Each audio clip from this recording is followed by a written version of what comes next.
Ya, teman-teman, terima kasih masih menunggu.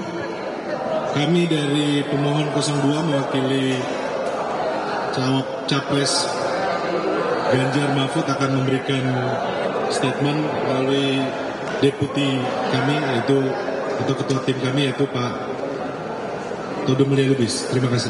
Silakan. Kawan-kawan sekalian, kita sudah mendengarkan paparan dari dua Menko dan dua Menteri. Kalau kita menyimak dengan teliti, saya harus katakan bahwa gambaran umum program perlindungan sosial atau Perlinsos itu sudah diberikan dengan sangat lengkap dengan mempertimbangkan keadaan fundamental ekonomi Indonesia. Yang kami tangkap, fundamental ekonomi kita itu cukup bagus. Sehingga dana-dana untuk perlindungan sosial itu tersedia dan well planned. Kalau itu kalau kita bisa menangkap dan menyimpulkan. Jadi dalam Perlinsos atau perlindungan sosial yang diungkapkan oleh Menko Perekonomian, Menko PMK, Menteri Keuangan dan Mensos itu sudah mencakup semuanya.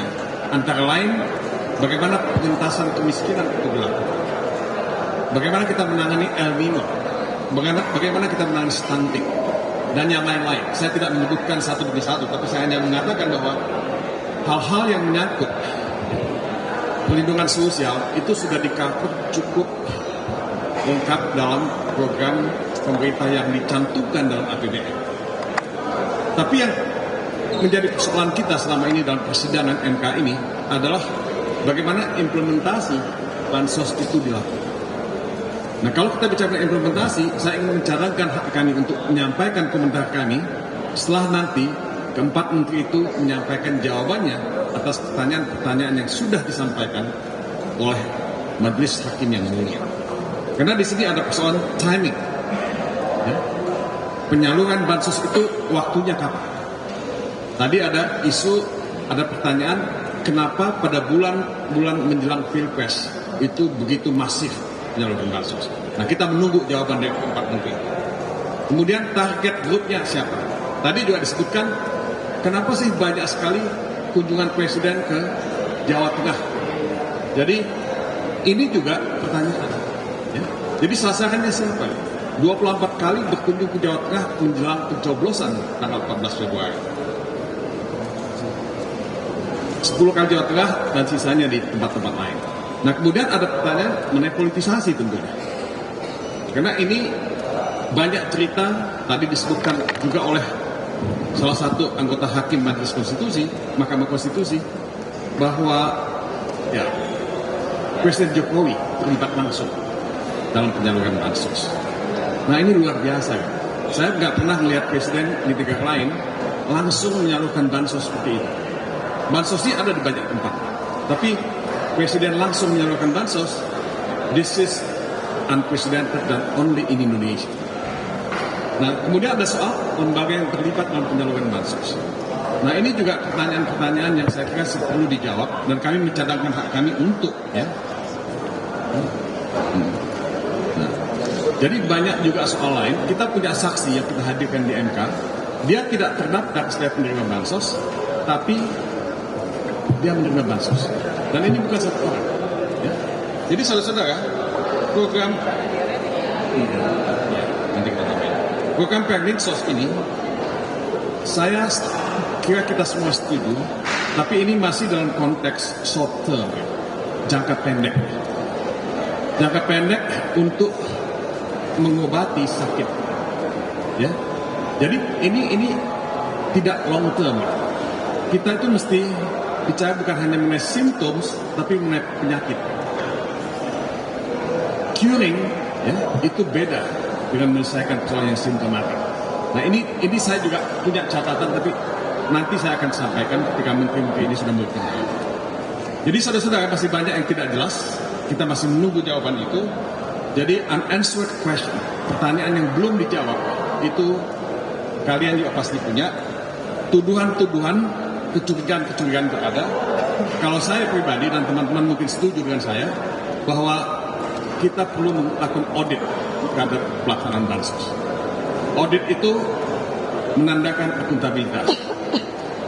Kita tidak berprasangka buruk terhadap pemerintah, tapi audit itu demi transparansi, demi keadilan, dan untuk kita semua sebagai pembelajaran.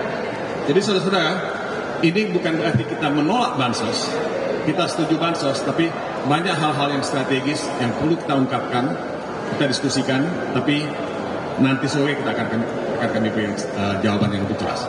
Tanya, ada yang mau bertanya? Dua. Ya.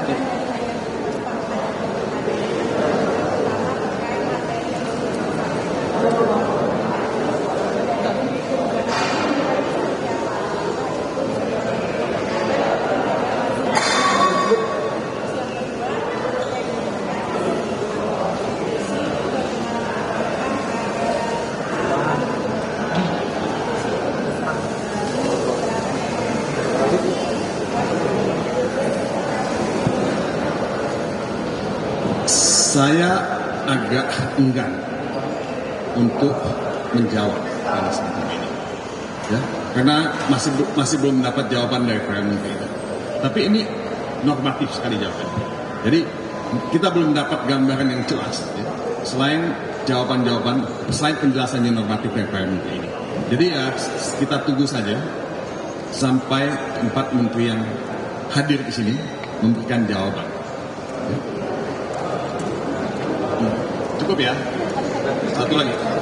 Pak Todung mengingat bagaimana pernyataan Pak Todung sebelumnya yang berharap untuk Pak Presiden Jokowi juga turut dipanggil dalam ruang persidangan, tapi kemudian tadi di dalam sidang Pak Arief Hidayat menyatakan kurang elok sebenarnya kalau Pak Jokowi itu dipanggil, walaupun namanya sering disebut dalam persidangan sengketa ini, Pak. Dan itu yang pertama. Lalu yang kedua soal apakah ada ekspektasi tersendiri terhadap keterangan yang nanti jawaban juga akan diberikan oleh Bu Risma. Saya jawab pendek aja ya. Ya, Bu Risma misalkan sebagai menteri dari Kepala pemerintahan kita tuh Presiden Jokowi. Jadi walaupun yang datang 4 menteri ini datang untuk dan atas nama Presiden, ya, membantu Presiden.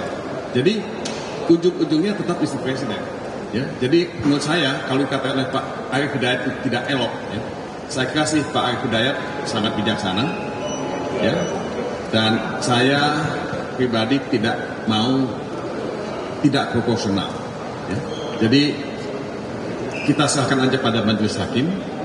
Kalau kita memaksakan, ya, itu kita seperti melakukan hal yang disebut sebagai overdoing atau overkilling. You don't need that. Ya. Oke, makasih ya. Sampai ketemu nanti ya.